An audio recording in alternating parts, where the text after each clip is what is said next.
I don't know if this story is going to get a lot of national attention coming up this week. It should. And it's not just about what's happening in this specific state. This is a broad nationwide conversation that should be had in Virginia, where it originates, out here to Kansas City, all the way out west to Los Angeles. Because what is the conversation that we have been having, sadly, in this country over the last few weeks? Speech is not a threat.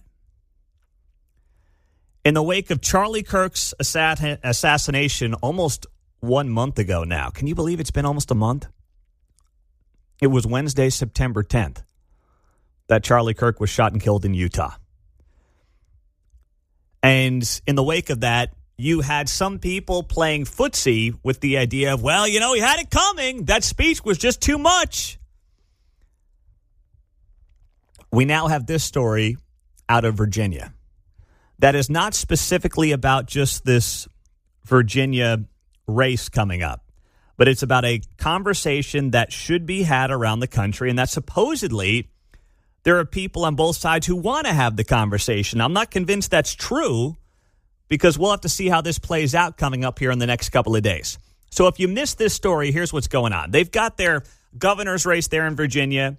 They have all the statewides on the ballot coming up this year. And we found out over the weekend that there are text messages that were uncovered by the Virginia Attorney General candidate, Jay Jones. He's a Democrat who is trying to oust the Republican Attorney General in the race coming up here in a few weeks.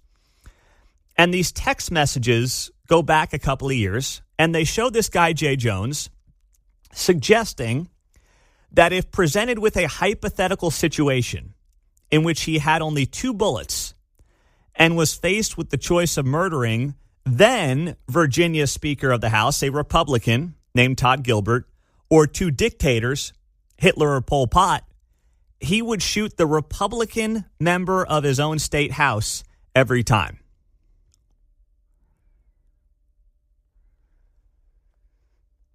Now, this is a story that was broken by the National Review here in the last couple of days. It came out on Friday afternoon. There was, an entire weekend of news media. You had all the roundtable shows and everything else, people talking about all the different things happening in the world, in the country. And I didn't hear anybody go out there and say, this is completely reprehensible. These are not the conversations that our politicians should be having. And this makes somebody completely unqualified to be the Attorney General in a place like Virginia. You would think, based on what has happened in the country over the last few weeks, this is something that we would want to make sure that we highlight and we disavow. In fact, the little bit that I saw it come up, you had people excusing it. Excusing it. I'm not kidding. This is from Meet the Press yesterday. You had a former Biden official, her name is Neera Tanden, say on Meet the Press to Mark Short, who's a Republican on that show, that she did the yeah, but thing. When these text messages are uncovered of this guy who wants to be the next Attorney General in the state of Virginia, saying he would put 2 bullets in a Republican lawmaker if he could over, say, Hitler and Pol Pot. Take a listen to what this sounded like yesterday on Meet the Press. But can I also say in your interview with Leader Jeffries that can we stop with the pro-clutching about the mean tweets and sombrero tweets? That this week it came to light that a Democrat candidate for Attorney General of the state of Virginia called for the assassination of a political opponent, called for the assassination of that political opponent's family, and there's not one national Democrat calling for him to step aside. Not one. It's disgraceful. Neera, let me let you respond to that, because that is going to be a big story, I think, in the coming days. I mean, I absolutely think people should criticize that 100%. Yeah.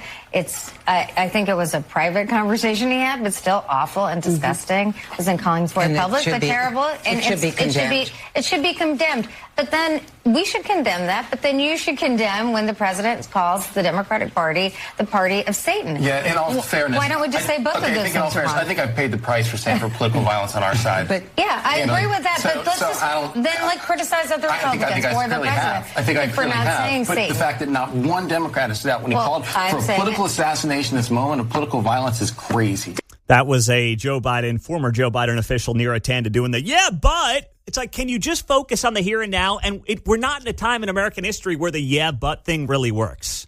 Okay? We're not there. Charlie Kirk was assassinated less than a month ago for what he said, with ammunition that read, "Hey, catch," or "Hey, fascist, catch." We are days removed from finding out that a woman, formerly man, was sentenced to 8 years for attempting to assassinate Supreme Court Justice Brett Kavanaugh. We are less than 2 weeks removed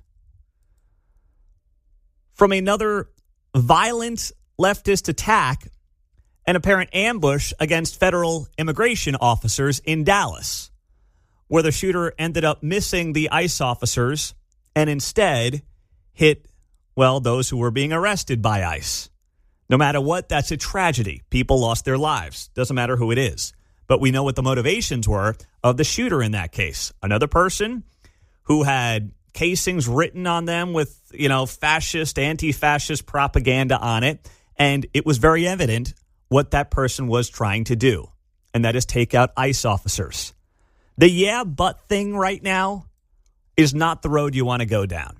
It's not the appropriate road to go down. And yet, what do we see? We see that being the default defense with the story in Virginia, which is why I don't believe it's going to get a lot of national legs. It should, in the wake of what's happened in this country over the last few weeks. You would think that this would be a great moment for one political party to unify around this idea that violence is bad. We should not condone it. Our Republican opponents are not worse than Hitler and Pol Pot. As that text message uncovered from the National Review with these Virginia politicians, we can't talk that way. We can stand against everything that Donald Trump wants to do. That's your right. That's what makes this America. But Trump and his party are not fascists. They're not Hitler. And we've got to stop with these kinds of comparisons. This is something Hakeem Jeffries should do today with Chuck Schumer. In fact, they should reopen the government today and say that in their statement. They should stand up and they should say, we will stand against everything that Donald Trump is trying to do because we disagree with everything. We're going to win at the ballot box coming up next year in the midterms. We're reopening the government right now, but we also have to stop with this very dangerous language that we have normalized. And it's one of the reasons they've got themselves in this pickle right now. If you actually believe that your political opponents are worse than Hitler, then how are you possibly going to work with them to reopen the government? That's where they've got themselves in this total bind right now. And I'm not sure they know how to get out of it, which is why we're on day 5 of this shutdown. But if they wanted to get themselves back into the good graces of the American people, and by the way, put themselves in a position to win the midterms in a landslide, this is what they would do. I don't want to give them advice because, admittedly, I don't want that to happen, but it's a no-brainer. They go out there today, they reopen the government, they call out this guy running for attorney general in Virginia. They say the rhetoric has got to stop. We've seen too much violence here recently, motivated by politics. We don't like Trump, but he's not Hitler. He's not Pol Pot. And we will work against him, and we're going to win at the ballot box in 2026. They've got themselves a winning formula.